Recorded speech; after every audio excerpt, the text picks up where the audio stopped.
Oh, g'day, my name's Gary Ryan, rock lobster fisherman out of Warrnambool. Been fishing down here for 22 years, commercially.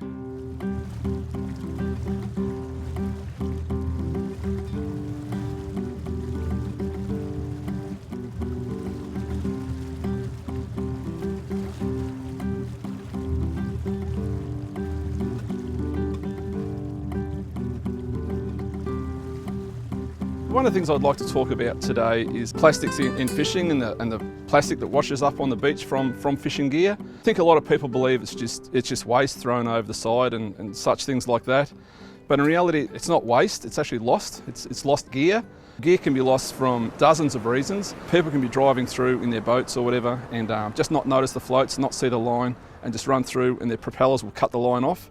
So our floats wash away and it just leaves the line, and sometimes that line can be sucked down by current or whatever, foul up, and we got no way of retrieving that gear. The frames of the pots erode away and the plastic pops out and comes up on the beach. So this is one of our typical, I guess, modern day rock lobster pots. It has the red plastic neck, black woven cane, or black plastic, we call it cane, but it's black plastic woven around the outside of the neck, and trawl mesh type covering with a bait saver and the toggle to put it in, to hold it in. These bait savers here are one of the main things you'll find washed up on the beach, and it's not fishermen throwing them over the sides. This one was found on the beach, and as you can see, it's pretty much as new. 95% of the time it will be ripped out by an octopus or a seal or a conger eel or something along them lines. They'll poke their head inside the neck of the pot, grab hold of it, rip it out, pop the toggle and take the bait out, and then this just washes up on the beach. We sure as hell don't want this to happen on purpose. We do everything we can to stop it from happening because it's really hard to catch a lobster with no bait in your pot. You may well think, well, why are we using plastics when we know this can happen? Well, back in the day, pots used to all be made out of tea tree and cane and that sort of thing. So when plastic became accessible and cheap and easy to use and so long-lived, everyone thought, you beauty, we're actually going to save the planet by using plastic. And we didn't realise that we're going to create this problem so much further down the track. So a lot of things we're finding on the beach now, the pots they're coming from might have been snagged 10, 15 years ago. And they're washing up now. No one's discarding it. Every time we lose a pot, it costs us about $500. So trust me, no one's trying to lose their gear on purpose.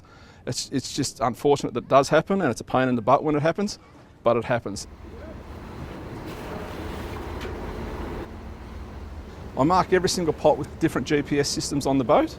I know where that pot should be. I go round and round in circles to try and find it. And 9 times out of 10 you do. You find that bit of rope that's been cut off and you can gaff it, put it on the winch and haul it, and you'll get your pot back at least.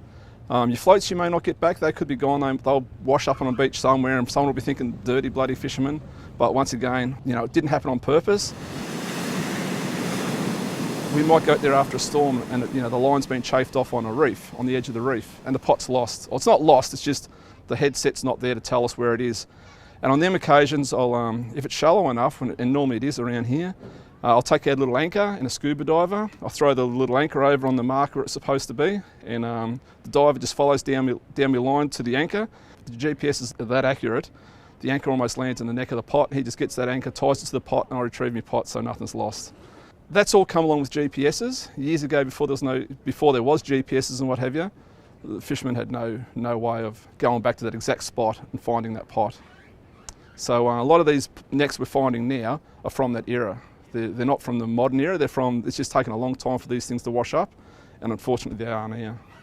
As far as general waste goes on our boats, particularly cray boats, we don't take any plastic out to sea with our bait. We don't take any boxes out. All my bait goes into a fish bin, which I use, clean and use daily. There's none of that waste is coming out with us. We're not discarding anything. In fact, it all goes into recycle units. Every bit of food, every lolly paper, all comes home with us. Have a little bin inside the wheelhouse. Everything goes inside that bin. There's not a single thing we throw over the side. It's in our benefit. It benefits us to have a clean, pristine environment. So as if we don't want it clean and pristine, it makes the fishery better.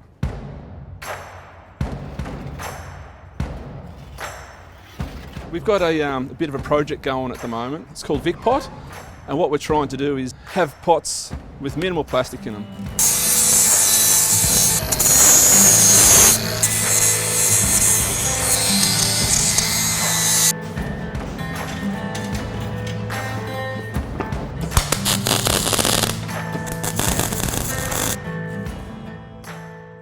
So it wasn't until recently that I met a beach patrol volunteer who on a regular basis cleans up along our beaches. She actually asked me if I'd noticed all the fishing waste on the beaches, and to be honest I hadn't. I'd only looked at fishing waste like this, and you see a redneck on the beach, you think, oh, it's a winner, you know, there's a bit of a find, I can go home and use that.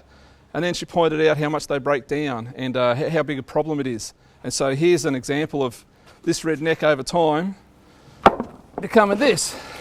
This is just a small sample of some of the stuff that's been picked up by the beach patrol crew, by volunteers off our local beaches. So the rednecks don't have any UV stabiliser in them. They just break down into tiny little pieces. When this problem was pointed out to me, like, it's really disappointing. I don't know how else to put it in words, you know, like, I really love what I do and I'm really proud of what I do, but until it was pointed out, I didn't know that this could be the end result of some of what we do. This isn't even the extreme, you know, this is some of the stuff it breaks down to, but it just keeps breaking down smaller and smaller than even these pieces here. It's just a big problem. It's not good for the environment, it's not good for the fish, it's not good for anything. Look, since I was made aware of the plastics in the ocean problem, I started Googling and what have you, and just realising it is a massive problem on a global scale. And I thought to myself, well, what can I do to help reduce this problem? Like, I can't promise you won't stop finding these bits of plastic on the beach, because we do lose pots. It's not intentional, but it does happen. But what I can promise is to do my very best to try and come up with gear that doesn't have the plastic in it to stop the problem happening in the first place. And so I've decided to phase out all my Rednecks and go with steel finger necks and do away with the plastic cane, the plastic woven cane, and just try and design a more environmentally friendly pot. One with no plastics in it, or minimal plastic in it. Yeah, so if it ever gets lost, if it ever breaks down, we don't end up with this sort of mess on the beach. And so what I'm working on here is a neck made out of steel, so no plastic to pop out. It's got no plastic around the top and has no woven cane on the outside. These high fry bait savers, seals and octopus can't get in and pull them out. They've got to come out this way. The predators try and pull, if they try and grab hold and pull it through, they can't, because it's got this, you know, the recess all the way around it. So it's less likely to get pulled out by a predator and wash up on the beach.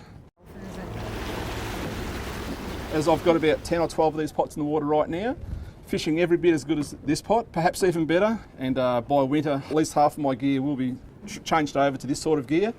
It's also a win for the crew. So this neck, the steel neck, believe it or not, weighs less than the plastic and cane combined. So this weighs about 2.5 kilos, this weighs 0.75 kilos. If this pot weighs 25 kilos and this pot weighs 25 kilos, underwater, this 2.5 kilos for the neck and plastic actually becomes -1 kilo. So this pot underwater actually only weighs 21.5 kilos, whereas this pot here still weighs 25 kilos. So it'll sink much faster to the bottom, so it's more accurate at hitting the bit of bottom you're trying to fish. Much better chance of hitting the bottom. And obviously, because the water can get through it when it's falling, it doesn't glide like a big plane on the way to the bottom. They sink like a rock. So I think it's better for fishing because you're going to catch more. And I think it's better for the environment because there's no plastic in it. So it's win-win all round.